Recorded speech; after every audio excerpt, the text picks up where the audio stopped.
आम्ही संध्याकाळी इंद्रायणीला चाललो.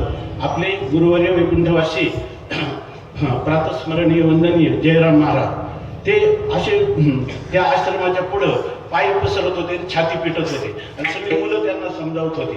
तेव्हा आम्ही गेलो, विचारलं बाबा झालं काय काय. त्यांनी आमच्याकडे बघितलं सुद्धा नाही. ते सारखे तुला किती सांगत होतो वृंदावनला जाऊ नये. त्यांचा मुलगा आहे तो विद्यार्थी, तो वृंदावनला गेला आणि काहीतरी साथीचा रोग चालू होता, ताप, व्हायरल इन्फेक्शन त्याला झालं आणि त्याच्यामुळे 2 दिवसात तो गेला. निरोप आला तर ते बाबा इतके रडत होते. याचा अर्थ काय, ज्यांनी सर्व संघ परित्याग केला अशा प्रकारचे महात्मे श्वेत वस्त्रधारी येती आणि ते सुद्धा त्या मुलाच्या दुःखाने विरहाने संतप्त झाले होते. याचं कारण काय आहे की असा जो सात्विक संतती आहे की रस्त्यावर पडलेली नाही. एक एक व्यक्तिमत्व सत्वगुण संपन्न किंवा त्रिगुणातीत, एक भक्त, एक ज्ञानी, एक योगी किंवा एक परिपूर्ण कर्मविभागाचा सिद्धांत अंगावर घेणारा एखादा महात्मा या विश्वामध्ये जन्माला येतो. आणि अशी माणसं जर त्यांचा परंपरा खंडित झाल्या किंवा त्यांचा देह पडला तर हे जगाचे नुकसान आहे.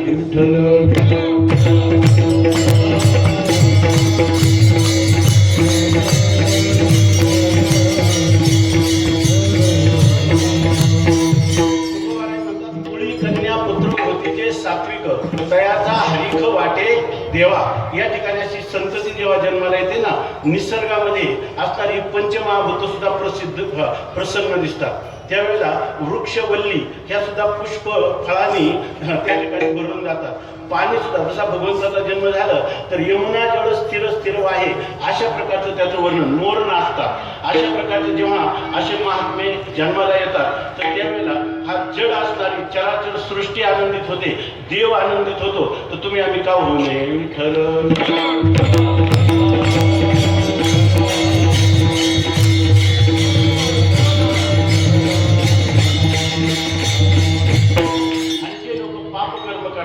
तर त्या पाप कर्म करणारे लोकांना कशाला आयुष्य पाहिजे, ते आधीच पाप जमा करणार. म्हणून भगवान सुद्धा या ठिकाणी काय करतो, दुष्टा भक्ता राखे पायापाशी आणि दुर्जनाशी समूह. भगवंताचं तर असं आहे, भगवंत दुर्जनाचा नाश करतो आणि आपल्या स्वरूपात मिळून घेतो, पण कधी त्याला मारून करून घेतो. हे तर काय आहे, हे दया सागर असणारे जे संत आहेत ते खळांची व्यंकटे सांडू. त्यांना खळाला मारायला नाही वाटत, त्यांना खळांचा अंगात असणारा वाकडेपणा जावा आणि त्या सत्कर्मी रती वाढो. हे जे काही आपल्या स्वतःच्या जीवाचं रान करून त्या समाजामध्ये असणाऱ्या रजोगुण तमोगुणाला जेणेकरून झडून जातील आणि सत्वगुणाचा प्रकर्ष होईल आणि त्या शुद्ध सत्वगुणातच ते त्याला ठेवत नाही तर गुणाच्या अतीत असणाऱ्या आपल्या स्वरूपात स्थिर करतात. हे फक्त संतच करू शकतात आणि म्हणून त्यांचं आयुष्य अधिक वाढावं. या ठिकाणी सांगतात की अकल्प आयुष्य व्हावे तया कळा. माणसाचं काय, डोळ्याची उघड झाक करतो आपण एक पापणीची, तर त्या तो एक वेळ आहे, त्याला पलक असं म्हणतात. तसं पळ, निमेष, मुहूर्त, त्याला काय म्हणतो प्रहर, दिवस, रात्र, सप्ताह, पक्ष, मास, संवत्सर अशा प्रकारचं या काळाचं मापन आहे. ते सर्वात मोठं मापन आहे अकल्प, ज्यावेळेला सृष्टी प्रलय होईपर्यंत. आणि अशा प्रकारचे ह्या सृष्टी प्रलय होण्यापर्यंत म्हणजे ब्रह्मदेव कल्पाच्या अंती मुक्त होतो असं वेद सांगतं. म्हणजे तितक्यापर्यंत म्हणजे ब्रह्मदेवाचं जेवढं आयुष्य आहे त्या कल्पाच्या अंती ब्रह्मदेवाबरोबर जे उपासक असतात ते मुक्त होतात. ब्रह्मसूत्रामध्ये चिंतन आलेलं आहे. तेव्हा आपले जे हे साधू संत आहेत त्या साधू संतांसाठी नामदेवरायांना त्या सगळ्या जगताच्या कल्याणाची चिंता आहे आणि ती चिंता जीव हा अल्पज्ञानी अल्पशक्तिमान असल्यामुळं त्यांनी कितीही जरी प्रयत्न केला तर हे कार्य करू शकत नाही. हे कार्य कोणाच्या द्वारा होऊ शकतं, कर्तुम अकर्तुम अन्यथा कर्तुम शक्ती संपन्न असणारा सर्वज्ञ सर्वशक्तिमान जो परमात्मा त्याच्याकडे नामदेवराय प्रार्थना करतात की अकल्प आयुष्य व्हावे तया कुळा. अशा कुळाला व्हावं. आता सांगितलं मी त्यांच्या ठिकाणी भेदबुद्धी नाही, बाकीच्यांना होऊ नये. आता सांगितलं की त्यांना पातक करण्यासाठी आयुष्य दिलं तर ते आणखीन कुयोनीला नरकाधिकांना प्राप्त होतील. उलट अशा लोकांना आयुष्य मिळू नये. त्या आपली संस्कृती आहे ही भारतीय संस्कृती आहे. तिच्यामध्ये आता 2 शतकापूर्वी ह्या ज्या अहिल्याबाई होळकर होऊन गेल्या त्या अहिल्याबाई होळकरांचा मुलगा असं सांगतात. स्वामी महाराज सांगायचे की तो मुलगा असा निघाला की एकतर विधवा स्त्रीचा एकुलता एक मुलगा, पण जर घरात ब्राह्मणांना पूजेला बोलावलं असेल तर ते ब्राह्मण पूजा करत असताना मित्रांना घेऊन माळावरून तो विंचू गोळा करून आणायचा आणि त्यांच्या खेटरामध्ये घालायचा. आणि जेव्हा ते ब्राह्मण पायात त्यांनी त्या खेटरामध्ये पाय घातला का ते शंख करायला लागायचे. तितका मित्रांचा हसत बसायचा. विठ्ठल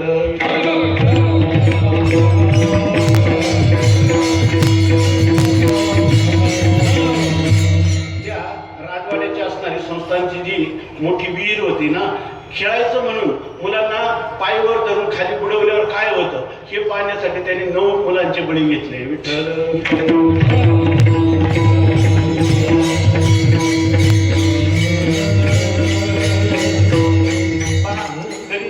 वीर स्त्री त्या स्त्रीनं काय केलं त्या मुलाला. आज भारतामध्ये पहा एकही क्षेत्र असं नाही का जिथं अहिल्याबाईंनी काही धार्मिक अशा प्रकारचं स्थान निर्माण करून ठेवलं नाही. संपूर्ण भारतभर कुठे का. एवढंच नाही, किती क्रांतदर्शी अशा प्रकारचं हे श्रीरत्न आहे की आजही काशीहून रामेश्वरला कावड जावी एवढे पैसे ठेवलेले आहेत तर त्याच्या व्याजात व्यवस्था होते. विठ्ठल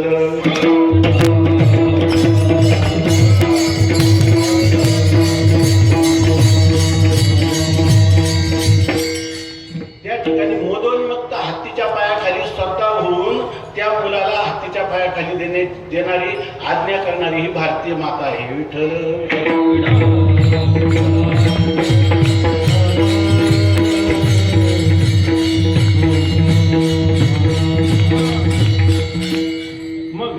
जसं तुकाराम महाराज म्हणतात तशा प्रकाराने तुका म्हणे गर्भवासी सुखे घालावे आम्हासी.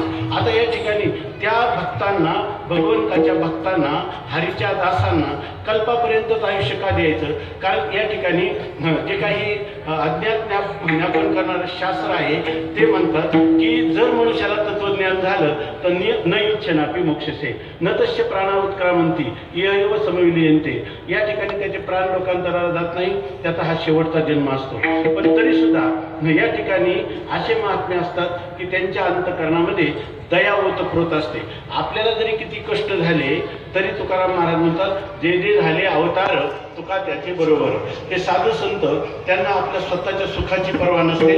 जगाला दुःखाची निवृत्ती होऊन त्यांना जर परमानंदाच्या प्राप्तीचे क्षण मिळाले तर त्यांच्या दुःखाने दुःखी होणारे आणि त्यांच्या सुखाने सुखी होणारे असे महात्मे असतात. आत्मोपमेन सर्वत्र समम पश्यती अर्जुन सुखम वा यदि वा दुःखम स योगी परमो मतः. सगळ्या जगात भगवंताने श्रेष्ठ मानलेला हा योगी आहे, हा संत महात्मा आहे, हा हरीचा दास आहे म्हणून त्याच्यासाठी म्हणतात. दुसरी गोष्ट अशी आहे की कल्पांताला जेव्हा ब्रह्मदेव मुक्त होतो त्यावेळेला सर्वच मुक्त होतात. म्हणजे तिथं ब्रह्मलोकामध्ये असणारे सर्वच जीव त्या ठिकाणी मुक्त होतात, ते उपासक असतात असं वर्णन केलं. म्हणून तिथून पुढं त्यांनी ठरवलं तरी येत नाही. आणि जोपर्यंत हा कल्पांत आहे असं लिहिलं की ज्ञानोबरायांची 128 समाधी आहे. म्हणजे इतक्या जीवनामध्ये किती हालापेष्टा सोसल्या तरी सुद्धा जग सुखी झालं पाहिजे. येणेवरे ज्ञानदेव सुखी आला. विठ्ठल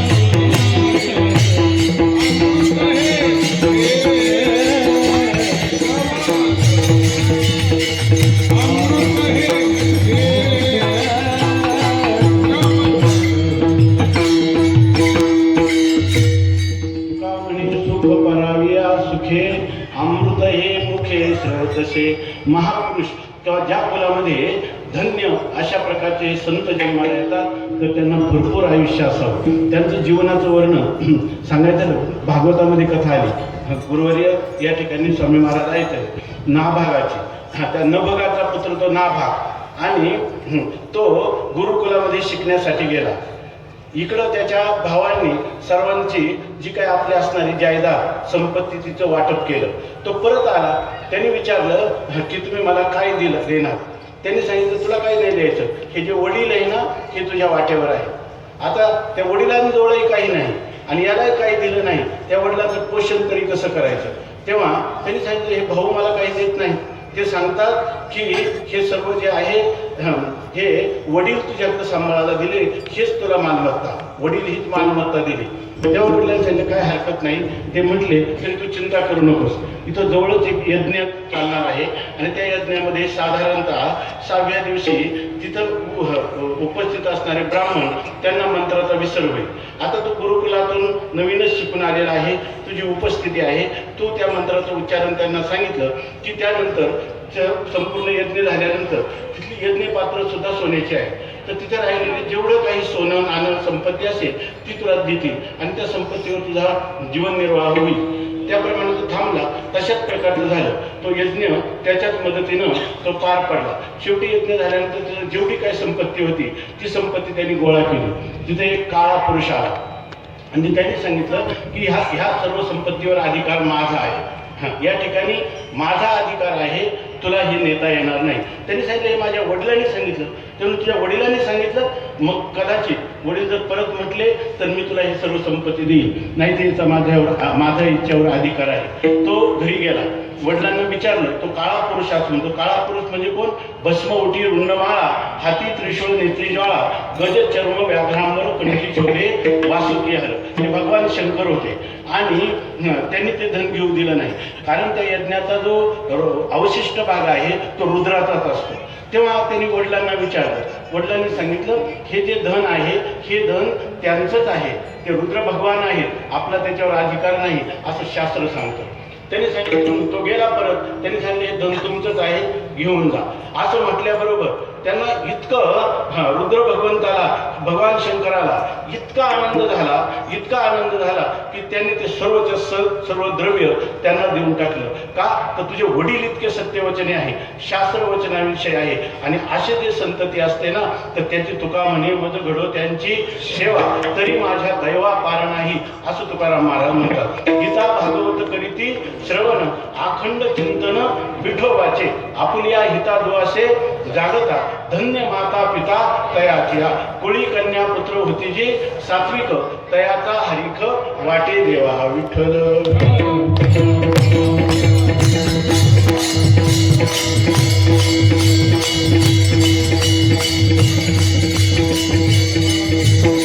या ठिकाणी नामदेवराय या अभंगाच्या प्रथम चरणात सांगतात की अकल्प आयुष्य व्हावे तया कुळा, माझी या सकळा हरीच्या दासा. हरीच्या दासाविषयी त्याच्यामध्ये बरंच चिंतन आहे. आपली नियोजित वेळ आहे, जास्त आपल्याला या ठिकाणी चिंतन करायचं नाही, परंतु या ठिकाणी सांगतात ते हरीचे दास असले पाहिजे. ही 9विधा भक्ती आहे. त्या 9विधा भक्तीमध्ये ही दास्य भक्ती इतकी थोर आहे की ते दास्य भक्ती हनुमानरायांनी केली. तर दास्यत्व निकट हनुमंते पै केले आणि म्हणून देखिले रामचरण, अशा प्रकारची दास्य भक्ती आहे. या दास्य भक्तीमध्ये शरणागती महत्वाची आहे. आणि ती शरणागती कशी असावी तर अनुकूल्यस्य संकल्प हा, प्रातिकूल्यस्य वर्जनम, रक्षिष्यती ते विश्वासा, गोप्तृत्व वर्णम तथा. या ठिकाणी सांगतात काय, आत्मनिक्षेप कार्पण्यम षड्विधा शरणागती. या ठिकाणी 6 प्रकारची ही सोपं आहे. भक्त मनविता वाटे गोड, परी भजन मुद्रा अति अवघड. या ठिकाणी भक्ती हे कठीण शुळावरील गोळी, निवडे तो बळी विरळासुर. त्याच्यातही ही दास्य भक्ती फार श्रेष्ठ असून देखील ती अत्यंत कठीण आहे. परंतु हरीचे दास होणाऱ्यांनी काय करावं लागतं? पहिल्यांदा अनुकूल्यस्य संकल्प हा, जे माझ्या इष्ट देवतेला, गुरुला, शास्त्राला जे अनुकूल वाटतं तेच मी करणार. प्रातिकूल्यस्य वर्जनम, जे शास्त्र, देव किंवा संत यांना मान्य नाही त्याचा मी त्याग करीन. त्याच्यासाठी माझा देह पडला तरी चालेल, पण मी हे कार्य सिद्ध करणार. रक्षिष्यती ते विश्वास, मी ज्या गुरूंच्या सांभाळी लागलेला आहे ते माझं निश्चित रक्षण करणार आहे. भोक्तृत्व वर्णन तथा, माझा सगळा भार, रक्षणाचा भार मी त्यांच्यावर टाकलेला आहे. आणि काय आत्मनिक्षेप. मी माझं व्यक्तिमत्व त्यांच्या ठिकाणी समर्पित केलेलं आहे, किंबहुना माझं जे स्वत्व आहे त्याचं मी सर्पण केलेलं आहे आणि त्यांच्यापुढे मी लीन होऊन त्यांच्या चरणाशी नतमस्तक झालो आहे. असं ज्याचं जीवन असेल त्याला म्हणायचं दास्यभक्ती. विठ्ठल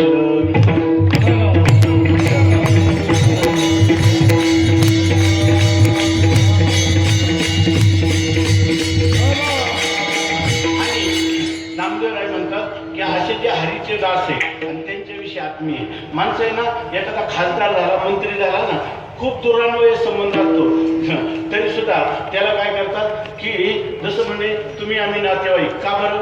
तर म्हणे असे आहे की आमच्या गावात गोरी आहे, तुमच्या गावात गोरी आहे.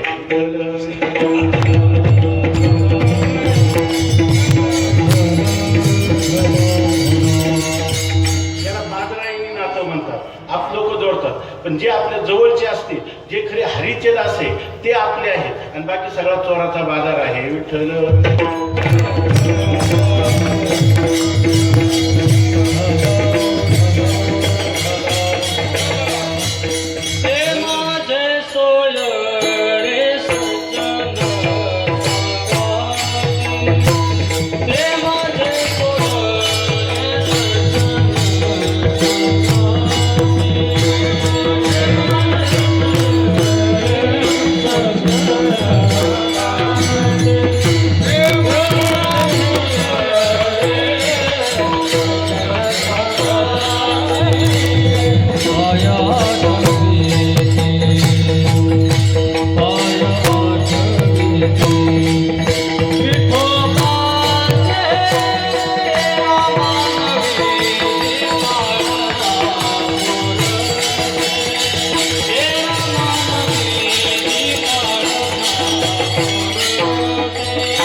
येरामान विधी पाळना पुरवते आणि देवाची ती होते म्हणून या. देवाने जी प्राणी मात्र निर्माण केला म्हणून व्यवहारापुरतं त्यांचं काम आहे, पण माझे सज्जन संत हे खरे माझे सांगाते आहेत. विठ्ठल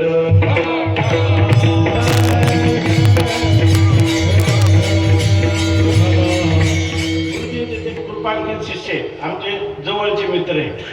तर लक्ष्मण महाराज त्यांना तुम्ही विचारा नातं कोणतं आहे. त्यांना म्हणतात माझे नाते तुमची आई पण गुरुजी, पिता वडील पण गुरुजी आणि गुरु पण गुरु, मित्र पण गुरु, सगळं. त्यांना विचारलं पुत्र कोणतरी ते गुरुच म्हणतील.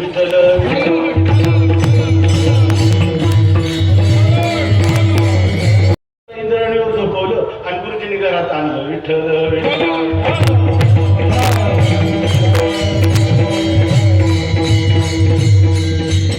ईश्वराला मानू की गुरुला मानू?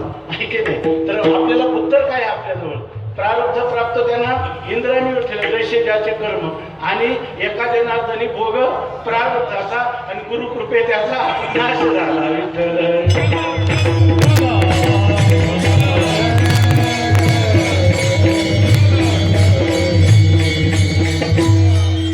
ब्रह्मवेत्ता पुरुष सत्य संकल्प असतो हे उदाहरण आहे.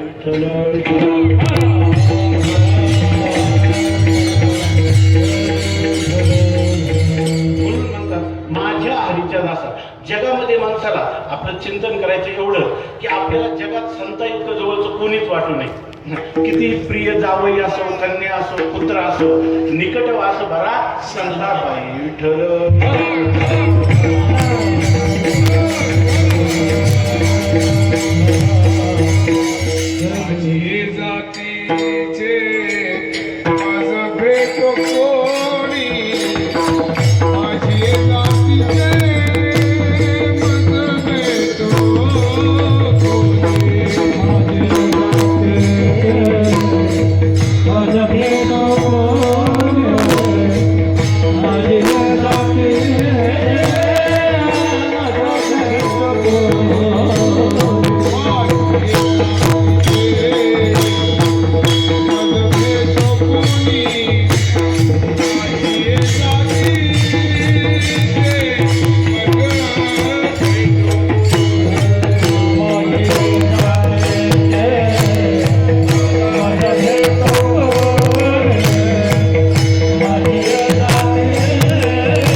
कोणीतरी कीर्तिमान मिळावा असं वाटू नये.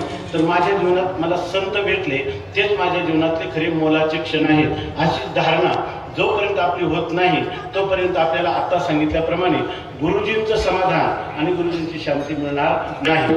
असं आहे की या ठिकाणी म्हणून ते म्हणतात का माझिया म्हणजे आपली आत्मीयता ही संतांच्या इतकी कुठंच नसली पाहिजे, संतांच्या ठिकाणीच असली पाहिजे. म्हणून म्हणतात की असे जे हरीचे दास आहे त्यांना अकल्प आयुष्य व्हावं. हे जसं मागतात तर केवळ मागणी मागून थांबत नाही. ह्याच्यामध्ये असं आहे की ह्या मार्गामध्ये कठीण योगावनी क्षेम संतत्व प्राप्त होणं एक वेळ सोपं आहे पण टिकवणं अवघड आहे. आणि म्हणून नामदेवराय विचार करतात संतांच्या जीवनाला दृष्ट कुठं लागते तर संतांच्या जीवनात जर अहंकार निर्माण झाला हम भी कुछ है असं जर त्याला वाटलं तर त्यांनी केलेली तपस्या जी आहे ती तपस्या फलद्रूप होत नाही. तेव्हा माझे जे संत मंडळी आहेत यांना अहंकार ते अत्यंत सुकुमार आहे आणि त्या सुकुमाराला बोलाचा सुद्धा वाढला सुद्धा सहन होत नाही. म्हणून या ठिकाणी सांगतात की हा अहंकार जो आहे अहंकार म्हणजे कार असते ना जाण्याची अहम जी आपल्याला अनर्थाकडे घेऊन जाते म्हणून तिला अहंकार म्हणतात.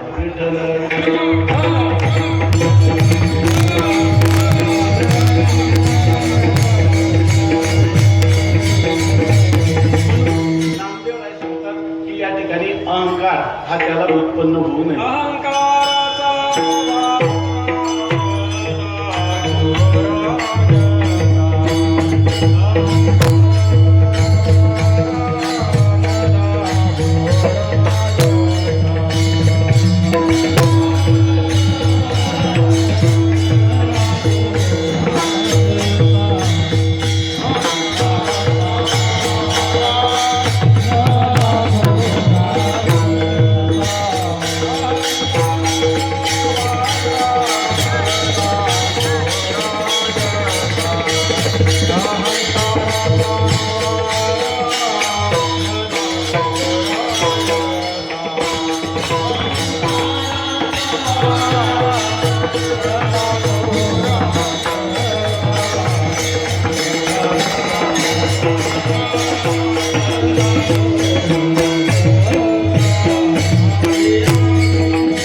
तुका म्हणे ते हे बहु सुकुमार जसं म्हणतात, त्याप्रमाणे ह्या महात्म्याचं जीवन अत्यंत सुकुमार आहे.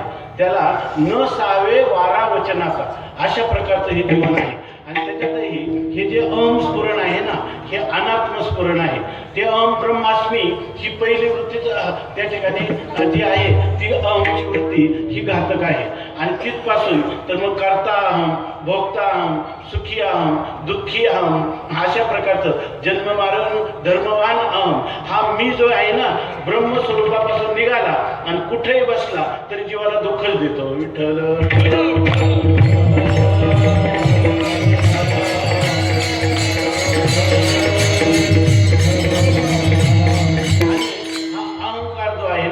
स्वतःच्या प्रयत्नाने जात नाही.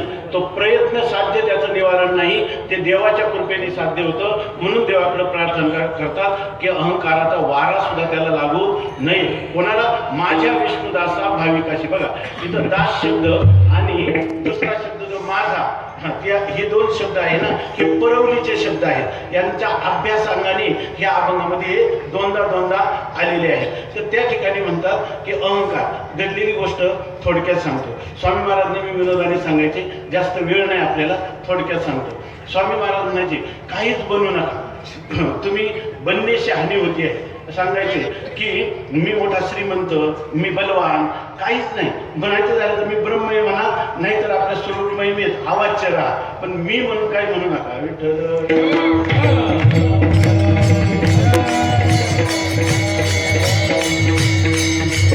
त्यांनी सांगितलं की असं झालं की दोन गुरु आणि शिष्य उन्हाळ्यामध्ये रस्त्याने चालले. एक राजाची बाग होती आणि त्या बागेमध्ये ते गेले. उन्हाळा जास्त होता. तिथे गेल्यानंतर त्यांनी तिथं काही फळं होती लागलेली, थंडगार पाणी होतं.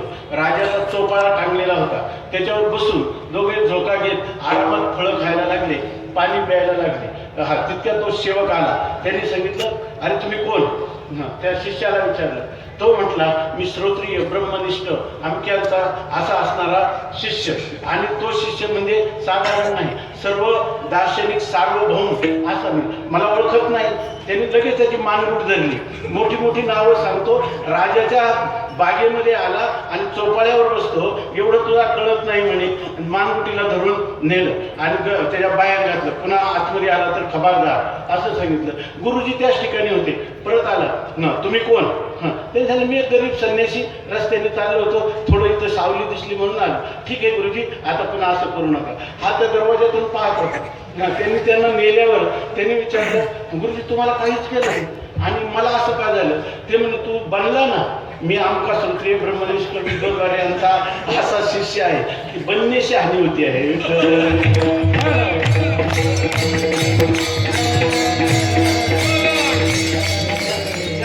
अहंकाराचा वारा लागला.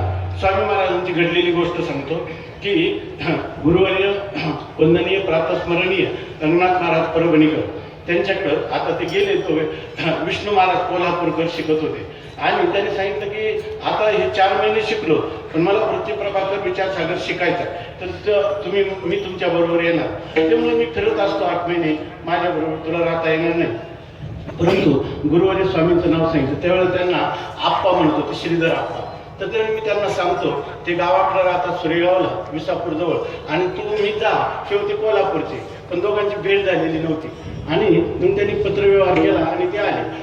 ते पण मोठे श्रीमंत ग्रस्त होते, म्हणजे चांगल्या प्रकारचे. त्यांनी स्वामींना पत्र लिहिलं की मी अमुक तारखेला येत आहे, तर माझ्याबरोबर बरंच साहित्य आहे, ग्रंथ वगैरे, तर तुम्ही तुमचा गडी जो आहे ते चांगले जागीरदार घराणं होतं. त्यांनी सांगितलं तुम्ही मला या ठिकाणी कोणीतरी तिथून 4 किलोमीटर आहे विसापूरपासून सुरेगाव, तर तुम्ही एखादा गडी पाठवा, म्हणजे पेटी घेईल.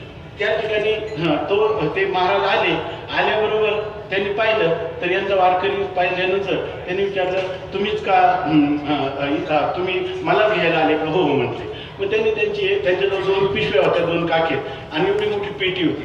ती पेटी त्यांनी डोक्यावर दिली आणि 2 पिशव्या आपल्याजवळ घेतल्या. थोडं पुढं आलं होतं ते जड वाटायला लागलं. मग म्हटलं थांब जरा, ही पिशवी देऊ का तुझ्या डोक्यावर? ती पण दिली. आणि नंतर पुढे गेल्यानंतर 2 किलोमीटर म्हटले अरे हे मला सवय नाही, ही दुसरी पिशवी ठेवली तर चालेल का? ते म्हणजे चालेल. स्वामी महाराज बंधन होते आणि त्यामुळं त्यांनी ती घेतली आणि आले. तुम्हाला नाव अगोदरच सांगून गेलं.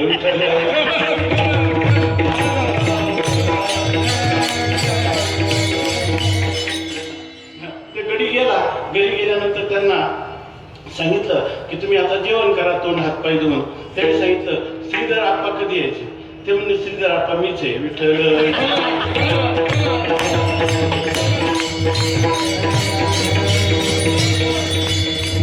हा अभ्यास स्वामीजींनी ऐन तारुण्यात केला होता. त्यामुळं आम्हाला त्यांचं जीवनचरित्र पाहण्याचं भाग्य लागलं. मरेपर्यंत त्या अभिमानाने कधी वर मान काढलीच नाही, विठ्ठल.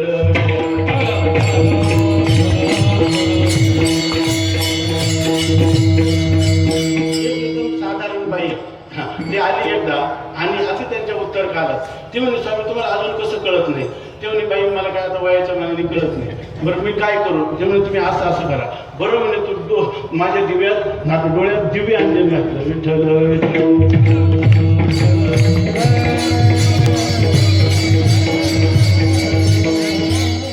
याचाच अर्थ असा आहे या ठिकाणी अहंकाराचा वारा न लागो राजसा. राजसा म्हणजे रजोगुणी वृत्ती नाही. या ठिकाणी सुकुमार असणारा हा जो माझा हरिभक्त आहे त्याला माझ्या विष्णुभक्ता माझ्या विष्णुदासा भाविकाशी याचा जो भाव आहे त्याची जी श्रद्धा आहे तीच परिपुष्ट होऊ दे देवा आणि त्याला अहंकार होऊ देऊ नको. अजून एक जाणीव आहे कोणाला? नामदेवरायांना. बऱ्याच वेळेला काय होतं, मनुष्य सत्य संकल्पाने लागतो पण पुढे त्याच्यामध्ये संशय येतात आणि त्याला विकल्प असं म्हणतात. म्हणून या ठिकाणी विकल्प जो धातू विकल्प जो शब्द आहे ना तर ते म्हणतात कल्पते कल्प तरोरीव. व्याकरणकार सांगतात कुठे एखादा धातू आठवला नाही का कल्पते वापरायचा, विठ्ठल.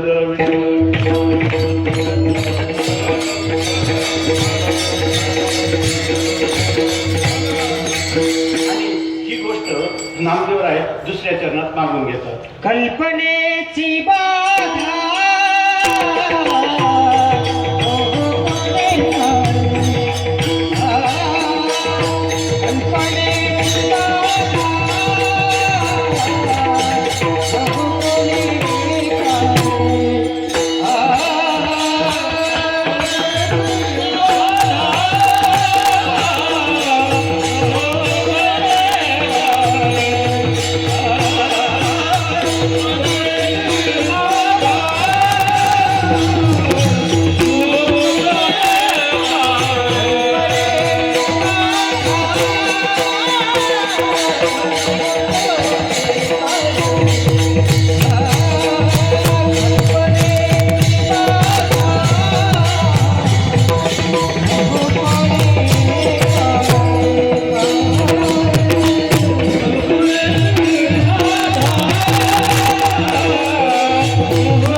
म्हणजे आपला झालेला जो बुद्धीचा निश्चय आहे, आपल्या अंतःकरणात उत्पन्न झालेली जी श्रद्धा आहे तिच्याविषयी पुन्हा विरुद्ध कल्पना विकल्प आपल्या अंतःकरणात परत होऊ नये. आणि हे सुद्धा देवा माझं सामर्थ्य नाही तर तू मला साह्य हो. हा मगच काय झालं, साह्य झाला हृदय निवासी. परमात्म्याने माझ्या हृदयामध्ये प्रगट व्हावं आणि माझ्या अंतःकरणात विकल्प येऊ देऊ नये. कारण काय आहे, एकदा मनुष्याच्या अंतःकरणात विकल्प किंवा संशय आला, आता संशयावनी थोड अनेक नाही पाप घोर, हे विनाशाची वाघोर प्राण्याशी. स्वामी महाराज विनोदाने सांगायचं, सगळंच्या सगळं जे आहे ना ह्या कल्पनेनं म्हणजे विकल्पाने, संशयाने, या ठिकाणी अपपर भावाने या सर्व समाजामध्ये असणाऱ्या जनजीवनाला विस्कळीत करून टाकलेलं आहे. त्यासाठी ते विनोदाने गोष्ट सांगायचे. 2 भाऊ होते, तर ते भाऊ इतके असे होते का we are friends with 2 bodies but 1 heart. म्हणजे आपली शरीर 2 आहेत पण आपलं हृदय काय आहे, मन एक आहे. असं त्यांचं वेगळं व्हायचं हे त्यांच्या स्वप्नात सुद्धा कधी आलं नाही. पण एक दिवस काय झालं की एक भाऊ शेतातून ऊस घेऊन येत होता. दोघांना एक एक मुलगा होता आणि दोघांची मुलं त्या शेतकऱ्याकडे पाहिल्यावर पळत सुटली आणि त्याच्याजवळ गेली. त्याने एक ऊस होता, ते येताना पाहिल्याबरोबर त्याने तो ऊस मोडला. कारण काय आहे, दोघांना 2 द्यायचे. पण त्याचा मुलगा जो आहे तो डाव्या हातात जिकडं वाड्याचा ऊस होता तिकडून आला आणि भावाचा मुलगा जो आहे तो उजव्या हाताकडून आला. आता उजव्या हाताकडचं ते मुळाकडचा ऊस द्यायचा तर भावाच्या मुलाला द्यावा लागतो. त्याच्या अंतःकरणात विकल्प निर्माण झाला की आता हा आपल्या मुलाला कसा देता येईल. म्हणून त्यांनी काय केलं, घ्या ऊस म्हटला. एक हात इकडे केला आणि इकडे केला. तो दुसरा भाऊ बसलेला होता तो ओट्यावर, त्यांनी हे दृश्य पाहिलं.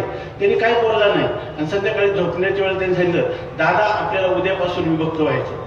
त्यांनी सांगितलं तुझं डोकं फिरलं काय की कधी आपल्या आयुष्यात कधी हा प्रसंग येणारा नाही, येणारही नाही आणि तुला कशी ही दुर्बुद्धी झाली, कोणी तुझा बुद्धिभेद केला काय. नाही तेव्हा ते का तसं काही नाही, पण आपल्याला उद्या वेगळं व्हायचं. तेव्हा कारण सांगितल्याशिवाय नाही, कारण सांगितलं पाहिजे. तेव्हा काही नाही झालं, असं होतं तर असं झालं, याला म्हणतात कल्पना.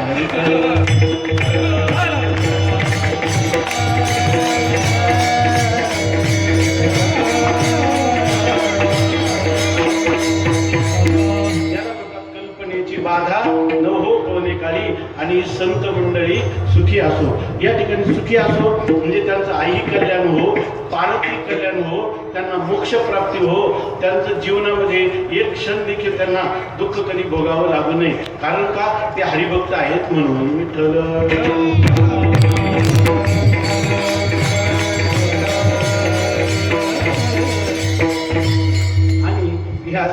कल्पनेची बाधा न हो कोणेकाळी. कोणेकाळी म्हणजे भूतकाळ, भविष्यकाळ आणि वर्तमान काळ. या तिन्ही काळामध्ये त्यांचं अंतःकरण कधीही संशयापन्न होऊ नये, कधी विरोधी कल्पना त्यांच्या अंतःकरणात उद्भवू नये अशी नामदेवराय प्रार्थना करतात. आणि त्याच्या शेवटी आता भगवंताच्या तोंडाकडे पाहत असताना काय काय वेगवेगळ्या गोष्टी आणि परमार्थात प्रतिबंध आहे, सगळेच प्रतिबंध दूर कर आणि त्याचं सर्व प्रकारे कल्याण कर असं चतुर्थ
चाललेलं आजही तर रामपंचायतनाची पूजा आहे रामेश्वर भट्टांची परंपरेतली या ठिकाणी ते रामेश्वर भट्ट तुकोबारायांची गाथा बुडवतात आणि नंतर त्यांचे टाळकरी होतात आणि त्यांचं एवढं वर्णन करतात भक्त भागवत जीवनमुक्त संत महिमा अत्युद्भुत चराचर असं वर्णन करतात संत ग्रहमेळी जगदांधे गिळी पहिलं उदयाचरी भानू तुका असं वर्णन करतात आणि तेच रामेश्वर भट्ट पूजेमध्ये जेव्हा रामरायाची प्रार्थना करतात ते काय करतात प्रार्थना की न घडो याचे पायी बुद्धीचा व्यभिचार आणि मागे रामेश्वर रामचंद्र तरी मी एवढे चमत्कार पाहिले तुकोबारायांना एवढं दिव्य पुरुष रूपाने अनुभवलं तरी सुद्धा न जाणून या ठिकाणी कल्पनेची बाधा होऊ शकते अहंकाराचा वारा लागू शकतो म्हणून देवा माझ्या अंतकरणात या अशा प्रकारचं ही व्यभिचार पुन्हा कधीही माझ्या अंतकरणामध्ये या तुकोबारायांच्या विषयीची आनंद निष्ठा राहू दे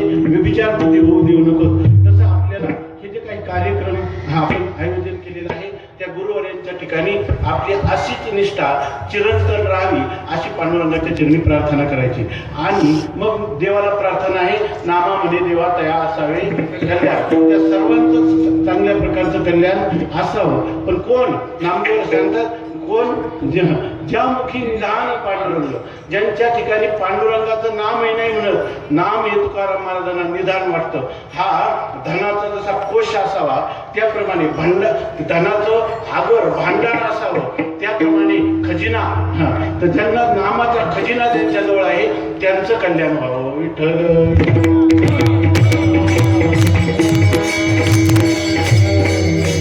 नामदेव नावही आहे नामदेव आणि त्यांना सुद्धा जेवणामध्ये सर्वात मोठी श्रेष्ठ गोष्ट कोणती आहे तर भगवन नाम त्या ठिकाणी नामासारखं मोठं काहीच नाही त्या मुनिकिरेतीमध्ये असे साधूंचे एक एकटे आश्रम असतात आणि ते आजही आहेत आपण गेलो तर आणि त्या आश्रमामध्ये अखंडानंद स्वामीने लिहिलं संध्याकाळी ते म्हणजे मी नवीन आलो सगळे साधू एकत्र बसायचे आणि कसं काय तुमचं आज काय झालं तुमची बरकत काय आहे त्यांनी सांगायचं की आज मला 50,000 लाभ झाला तो दुसरा म्हणायचा आज नाही आज माझा 25,000 तोटा झाला असं ते म्हणे काय साधू लोक इथं आले पण दिवसभर आपल्या साधनेमध्ये राहतात आणि 50,000 10,000 शिवाय बोलत नाही काय आहे यांच्याजवळ काय आहे तरी काय तेव्हा त्यांनी विचारलं की हे लोक काय चर्चा करतात तेव्हा त्यांनी सांगितलं काय नाही एखाद्याचा संकल्प असतो आज 50,000 नामस्मरण करीत आणि जर त्याचं 60,000 झालं तो म्हणतो आज 10,000 बरकत झाली कमी पडलं तर म्हणतो आज 10,000 तोटा झाला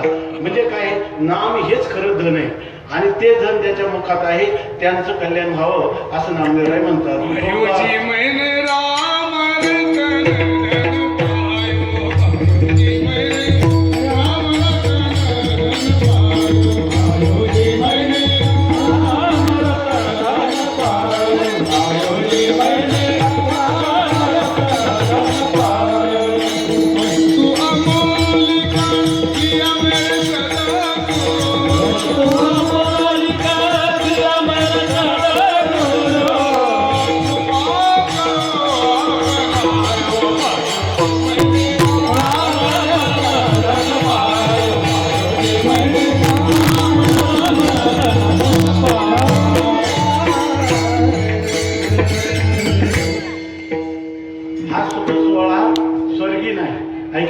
पण आपल्याला 2 तासाची काय आहे मर्यादा आहे म्हणून आपल्याला या ठिकाणी हे जे काही शब्दरूपी सुमनं आहेत ती ह्या सगळ्यांच्या ह्या महापुरुषांच्या चरणी समर्पित करायची आणि तीच प्रार्थना गुरुजींचा वेगळं आपण काय चिंतन करणार सर्व गुरुजींच्या निमित्ताने ते तर सुखरूपतेला प्राप्त झालेले सुखाचा भोग आपल्याला पाहिजे प्रार्थना आपल्यासाठी केली पाहिजे सर्वेत्र सुखीना संतु सर्व सुखी असो सर्वे संतु निरामया सर्व निरोगी असो सर्वे भद्राणी पश्यंतु सगळ्यांना चांगल्या गोष्टी ऐकायला पाहायला मिळत मा कश्चित दुःख भाग होईल आणि कोणाच्याही वाट्याला दुःख न येवो अशा प्रकारची प्रार्थना करायची आणि या निमित्ताने म्हणजे जर मी ह्या कार्यक्रमाचं वर्णन करायचं असतं किंवा माझ्या भावना माझ्या अंतकरणात झालेलं भावनांचं काव्य जर मांडलं असतं तर मला कीर्तन करता आलं नसतं म्हणून एक अभंगाला एक त्या ठिकाणी दर्पण स्थानी करून हे एक प्रवृत्तीनिमित्त म्हणून एक प्रार्थना परत नामदेवरायांच्या अभंगाचं चिंतन केलं. अगोदरच सांगितलं की या ठिकाणी कधी कधी मला आमचे काही मित्र म्हणतात, आज तुझा स्वर लागला होता. तर मी म्हटलं लागला होता हे मला कळलं नाही. जर लागला असता तर मी पकडून ठेवला होता. लागला हेच कळलं नाही तर सुटला हे कसं कळणार.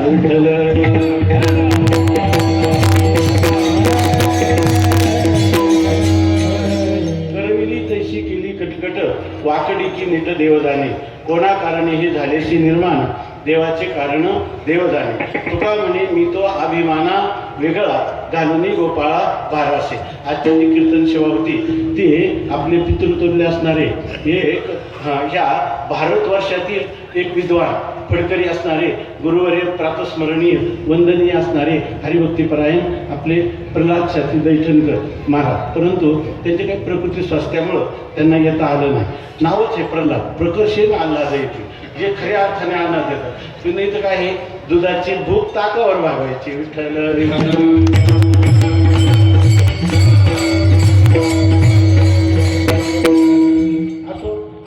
हीच आता पुन्हा ही शब्दकुसुमांजली आपणा सर्वांच्या चरणी समर्पित करायची आणि गुरुजींच्यासाठी पुन्हा प्रार्थना करायची. जशी तीन तपापेक्षाही अधिक 38-39 वर्ष या आळंदीमध्ये त्यांच्याकडून ही विद्येची उपासना झालेली आहे, ही तपश्चर्या झालेली आहे.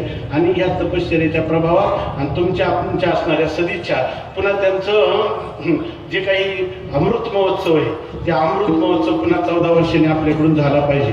आणि तोपर्यंत गुरुजींना आयुष्य नाही मिळायचं, आपल्याला पण मिळालं पाहिजे. हा म्हणजे आपला. आणि त्याच्यानंतर पुन्हा शताब्दी झाली पाहिजे. आणि बाबा म्हणतात त्याप्रमाणे शताब्दीला तुम्ही आम्ही सर्व असलो पाहिजे. जर एखादा मनुष्य त्याचं वय आत्ताच 98 असलं तर कसं, त्याला पण आयुष्य मिळालं पाहिजे.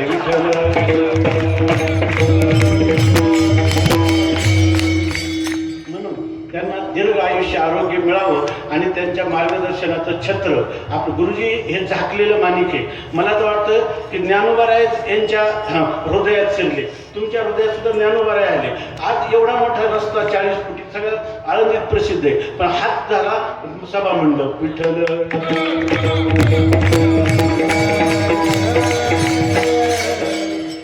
हे सगळं जे आहे मी सांगितलं ना, यद्यत विभूतिमत सत्वम श्रीमद ऊर्जितमेवा तत्तदेवावगच्छत्वम मम तेजवंश संभव.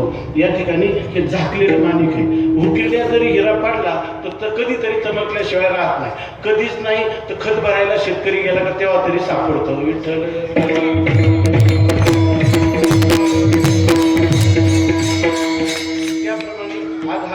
महान उत्सव या ठिकाणी संपन्न होत आहे.